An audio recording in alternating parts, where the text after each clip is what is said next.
आज से लगभग 1400 साल पहले इस्लाम के इतिहास में एक ऐसा फितना पैदा हुआ जिसने मोहब्बत और कुफ्र के बीच की सबसे बारीक लकीर को पार कर दिया। हजरत उस्मान रजी अल्लाहु अन्हु के दौरे खिलाफत में एक शख्स इस्लाम में दाखिल हुआ। नाम था अब्दुल्लाह बिन सबा। कहा जाता है कि वह पहले यहूदी था। जब वह इस्लाम में आया तो उसने एक ऐसी शख्सियत को देखा जिसकी ताकत से अरब के सबसे बड़े जंगजू कांपते थे, जिसके इल्म के आगे बड़े बड़े आलिम खामोश हो जाते थे और जो कायनात के राज इस तरह बयान करता था जैसे सृष्टि के वक्त वहां मौजूद रहा हो। वह शख्स थे अली इब्न अबी तालिब अलैहिस्सलाम। अब्दुल्लाह बिन सबा अली की शख्सियत से इस कदर मुतासिर हुआ कि मोहब्बत धीरे धीरे घुलू में बदल गई।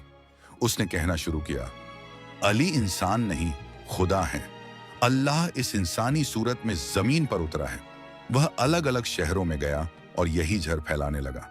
जब यह बात इमाम अली अलैहिस्सलाम तक पहुंची तो उन्होंने मिंबर से ऐलान किया, मैं अल्लाह का बंदा हूं, अल्लाह से डरो और किसी इंसान को उसकी जात से ना जोड़ो। लेकिन अब्दुल्लाह बिन सबा रुकने वाला नहीं था।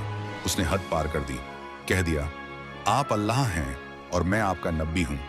यहीं इमाम अली अलैहिस्सलाम ने फैसला किया। उन्होंने साफ कहा, जो मुझे अल्लाह के बराबर खड़ा करेगा उसके लिए सख्त सजा है। इतिहास बताता है कि अब्दुल्लाह बिन सबा को सबक दिया गया ताकि उम्मत जान ले, अली खुदा नहीं, अली अल्लाह के सबसे अजीम बंदों में से एक हैं। लेकिन अफसोस, फितना यहीं खत्म नहीं हुआ। कुछ लोगों ने इसी सजा को उल्टा सबूत बना लिया।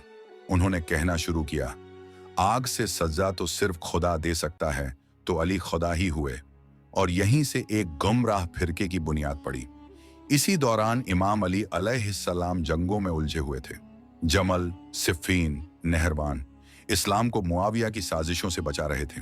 फिर 661 ईस्वी, मस्जिद कूफा, फज्र की नमाज, जहरीली तलवार, अली शहीद कर दिए गए।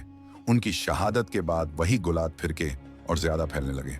कहने लगे, अली मरे नहीं। अब सवाल उठता है, आखिर अली ही क्यों? क्यों या अली मदद कहा जाता है या मोहम्मद मदद क्यों नहीं? इसका जवाब बहुत गहरा है। अल्लाह ने अली की शख्सियत को इतना अट्रैक्टिव, इतना पावरफुल, इतना इल्म से भरा बनाया कि शैतान ने उसी को हथियार बना लिया। 13 रजब शायद फातिमा बिनते असद अंदर दाखिल होती हैं। दीवार शिगाफ हो जाती है। अली काबा के अंदर पैदा होते हैं।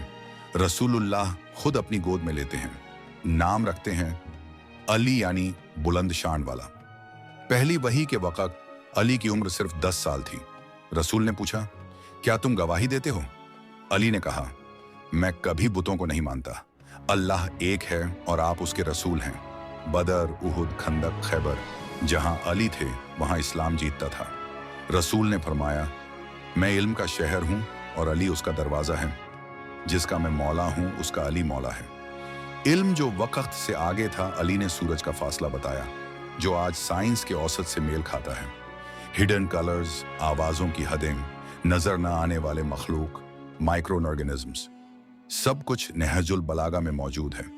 इसीलिए गैर मुस्लिम स्कॉलर्स तक ने माना, George Jordac, Thomas Carlyle, Gibran, Will Durant. आखिरी पैगाम, इमाम अली अलैहिस्सलाम ने खुद कहा था, मेरी वजह से 2 गिरोह जहन्नुम में जाएंगे, एक वो जो मुझे खुदा बनाएंगे और दूसरे वो जो मेरे फजाइल का इनकार करेंगे। अली ना खुदा हैं ना मामूली इंसान। अली एक मीज़ान है, हक और बातिल को पहचानने का। और यही वजह है कि 1400 साल बाद भी दुनिया आज भी पूछ रही है, आखिर अली कौन थे?